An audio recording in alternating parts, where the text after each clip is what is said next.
Last month, I was involved by Toyota Kenya to do a 3 weeks immersion course on selling skills and sales training. So every week, 3 days, every week, 3 days for 3 weeks.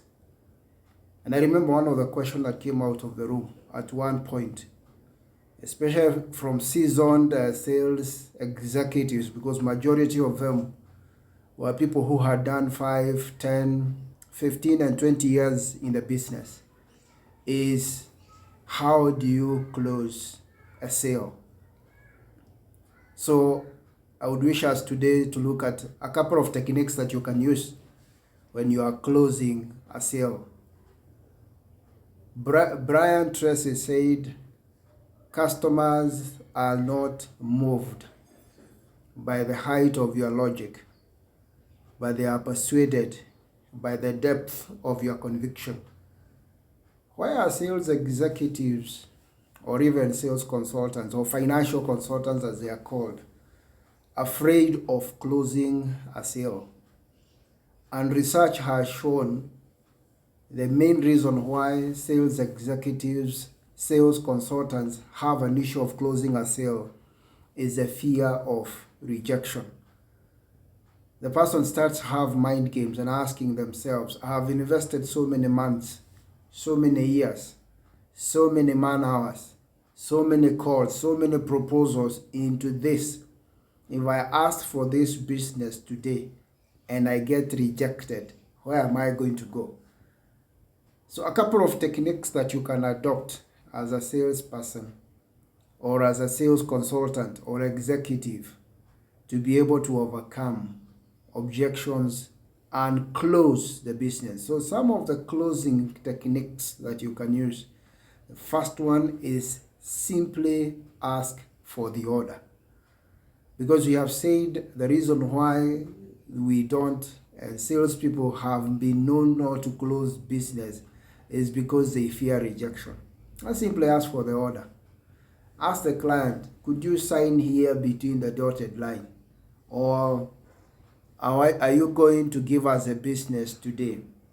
And I remember in one of the sessions we had with the team from Toyota Kenya, that is part of Toyota Tusho, Japan, there was a lady, a sales lady, who actually asked that question and said, how do I have this foreigner who is my client? I think he was of a British origin.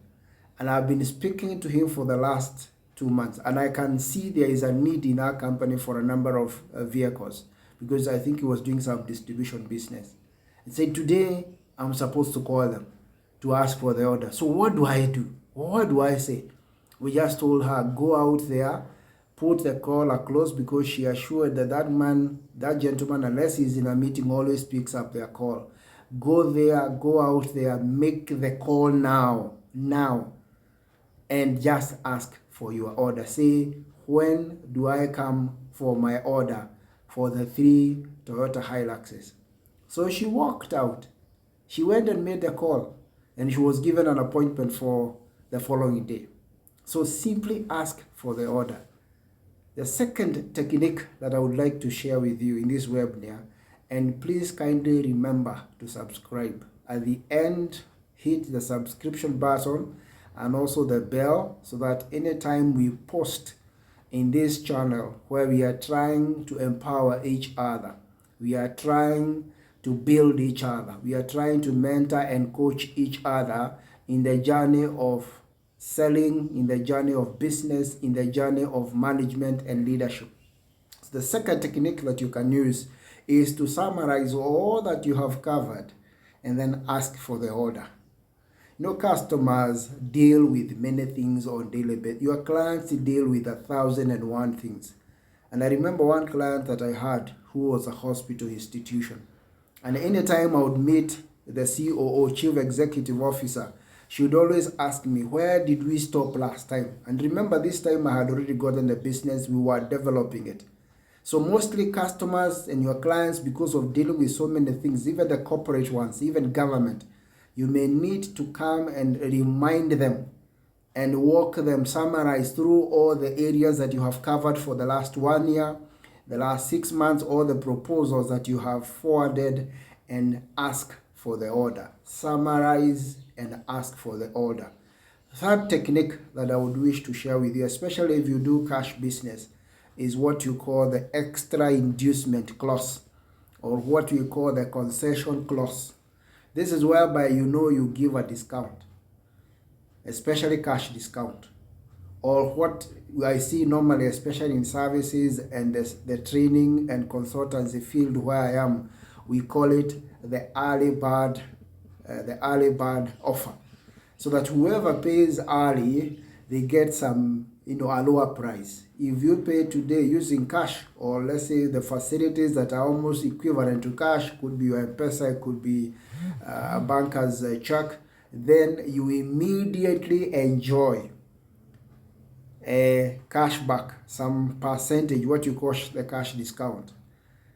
The fourth way that you can be able to do a good close is what you call the alternative clause. I have found this especially in the motor vehicle business.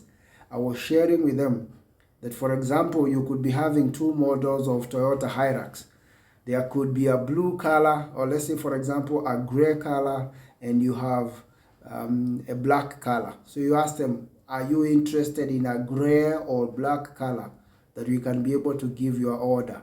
Or for example, if for us who are in the services, you can ask them, make a deposit today, and then we can be able to start the training or the consultancy next week. Do you want us to start the consultancy next week, or do you want us to start at the beginning of the month? So you are giving alternatives, one, especially 2 alternatives, so that if they don't go with alternative A, they go with alternative B. And if they don't go with either one of them, then you haven't convinced them. And remember what we say in sales, that people do not reject you as a person. They reject your proposal. They reject your offer, not your personality. So never put your personality into. Of course, people buy people. People do business with people they like. So you must be doing things that make you attractive and make the person you are selling to comfortable. The last clause that I would wish to share with you is what you call the action agreement clause. And especially if you do large business, corporate to corporate, government to government. Mostly this is also used by people we call doctor detailers, who go to hospitals to educate them about the new drugs they have in the market. Always don't leave a meeting without an action. Because you may have a series of meetings. Some of them could be online, some physical. Before you leave a meeting, always leave an assignment with your client. But by the time I come next time, kindly consult with your management and give us feedback on 1, 2, 3 items. So that they always have what you call, a good teacher. Because I've also been a teacher in the universities and colleges for over 12 years. A good teacher always gives a class the assignment, so that they can stay focused, they can stay tuned to you and the course. A good salesperson always gives an action agreement with a potential client, so that when you come for the other meeting, you are not starting from zero, the basics. You are starting from, I remember when we came last time, you are to consult your partner. You are to consult the other director. Have you consulted yet? Lastly, let me say this, that for you to come to a closure level, you must have done what you call AIDA. That is, you must have created awareness of your offer, or what you call your good. You must have created interest in the client. You must have raised their desire, which is more emotional, and you must ensure you get an action out of it.